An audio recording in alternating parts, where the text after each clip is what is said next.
Hello everyone, Radhe Radhe, जय सिया राम, नमस्कार। आज हम अपने खेत पर पिताजी हमारे मंदिर का निर्माण कराना चाहते हैं, शिव मंदिर का। नदी का तट है, नदी का नाम है अरिंद्र नदी। और जब रास्ते से गुजरते हैं, खाना ले जाते हैं वहाँ पर भोजन, तो ये बगिया मिलती है। बहुत मतलब इस साइड का क्षेत्र बड़ा सुंदर है और इसका इतिहास भी बहुत ही मार्मिक इतिहास है। एक भक्त की कहानी से जुड़ा हुआ इतिहास है और ये मतलब लगभग 100 साल के अंदर का इतिहास है। मेरे पिताजी बताया करते हैं। ये जो भी अरिंद नदी के तटीय क्षेत्र में बसा हुआ पहले का जंगल वन इत्यादि है, उस प्रकार का। तो हम इस समय नदी के इस पार हैं। हमारे खेत नदी के इस पार भी हैं और नदी के उस पार भी हैं। लगभग 30 से 40 बीघा खेत नदी के किनारे पर पड़ता है। बिल्कुल नदी साइड साइड चलती है खेत के।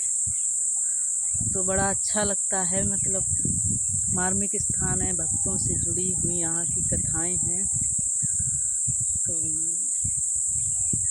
एक कथा है, पिताजी बताया करते हैं, नदी के उस पार मेरे खेतों के बिल्कुल सटा हुआ जंगल था, बड़ा घना जंगल था। खेत भी बीच बीच में है वहाँ पर। तो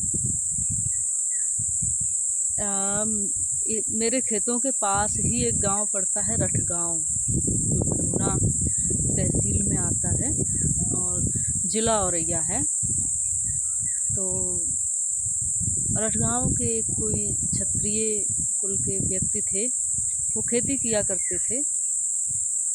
तो वो हल चला रहे थे बैलों के साथ में। सर्दी का मौसम था, आर्थिक स्थिति उनकी सही नहीं थी, गरीब थे वो।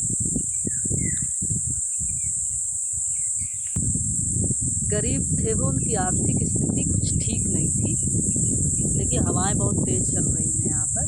हम यहाँ पर एक शीतल स्थान देखकर रुक गए। हमने कहा इस कथा को बताया जाए आप लोगों को, तो बताने की कोशिश कर रहे हैं। तो वो व्यक्ति गरीब बहुत थे और सर्दी का मौसम था, बारिश हो रही थी।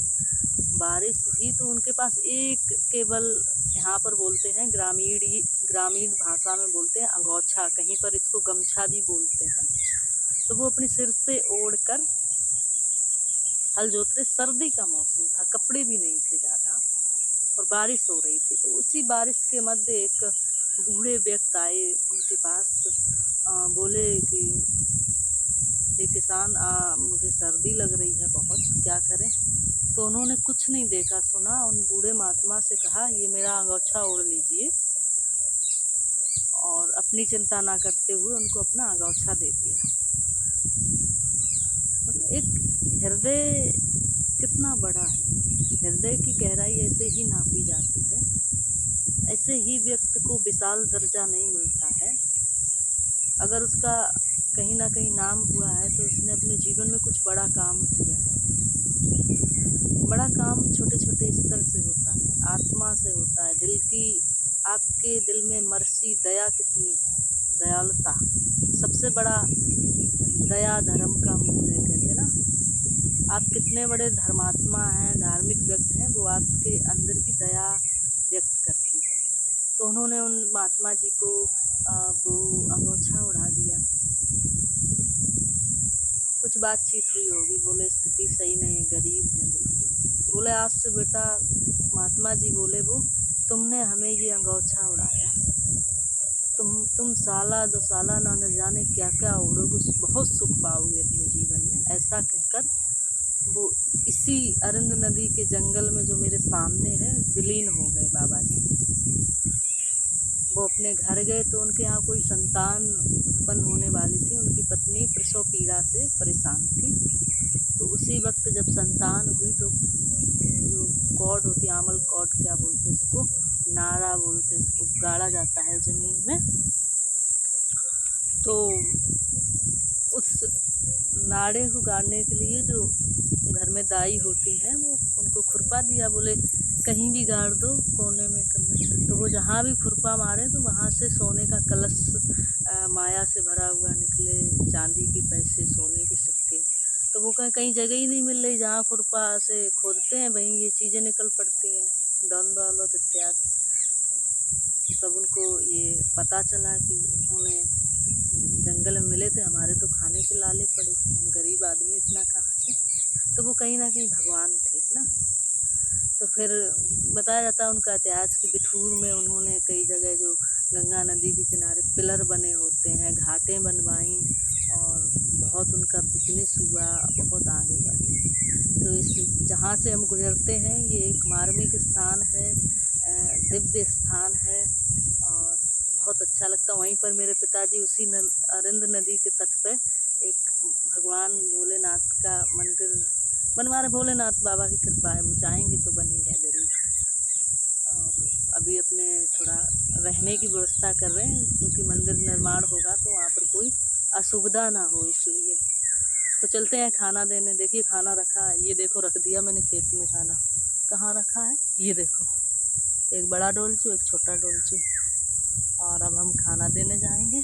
आप देख सकते हैं ये कितना अच्छा स्थान, पास में ये मंडली है, शंकर जी का स्थान है, वो भी आपको दिखाएंगे। बहुत अच्छा स्थान है, मुझे बहुत शांति मिलती है, सुकून मिलता है प्रकृति से जुड़कर। बोला जाता है अध्यात्म, अध्यात्म का मीन्स ही है कि अध मीन्स अधिक, आत्म मीन्स अपने आप को। जो अपने आप को अधिक जाने, अधिक गहराई से जाने, वही अध्यात्म होता है। असल में जीव आकर यहाँ दुनिया के प्रपंच में पड़ जाता है, लोग यातनाएं देते हैं, परेशान करते हैं, लेकिन इन छोटी छोटी यातनाओं का चिंतन ना करते हुए, चिंता ना करते हुए जीवन में आगे बढ़िए, अपने आप को समझिए, अपनी जिम्मेदारी समझिए और निकल पड़िए जीवन में आगे। किसी की चिंता मत करिए, आपका जीवन अपने हिसाब से अच्छा जिए, किसी को चोट ना पहुंचाए, इतना होना चाहिए बस।